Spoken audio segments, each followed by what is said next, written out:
அவராகிய இயேசு கிறிஸ்துவின் நாமத்தினாலே உங்கள் யாவருக்கும் என் அன்பின் வாழ்த்துக்கள். இன்றைக்கான தேவனுடைய வார்த்தை, வேலைக்காரனை குற்றவாளியாக தீர்க்கிறதற்கு நீ யார்? விசுவாசத்துடன் தேவனுடைய வார்த்தையை நாம் கேட்போம். தேவன் உங்கள் வாழ்க்கையில் அற்புதங்களை செய்வார். வாங்கள் இப்பொழுது நாம் தேவனுடைய வார்த்தையை கேட்போம். மற்றொருவனுடைய வேலைக்காரனை குற்றவாளியாக தீர்க்கிறதற்கு நீ யார்? அவன் நின்றாலும் விழுந்தாலும் அவனுடைய எஜமானுக்கே அவன் உத்தரவாதி. அவன் நிலை நிறுத்தப்படுவான். தேவன் அவனை நிலைநிறுத்த வல்லவராயிருக்கிறாரே.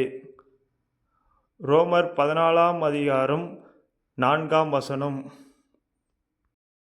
இன்றைய தேவனுடைய வார்த்தையின்படி, மற்றொருவனுடைய வேலைக்காரனை நாம் குற்றவாளி என்று தீர்க்காதிருப்பாயாக.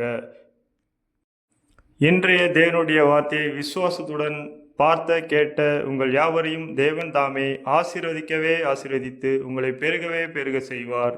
இன்றைய தேவனுடைய வார்த்தை உங்களுக்கு பயனுள்ளதாக இருந்தால் நீங்கள் சப்ஸ்கிரைப் பண்ணுங்கள், லைக் பண்ணுங்கள், கமெண்ட் பண்ணுங்கள். தேவனுடைய மகிமை வெளிப்படும்.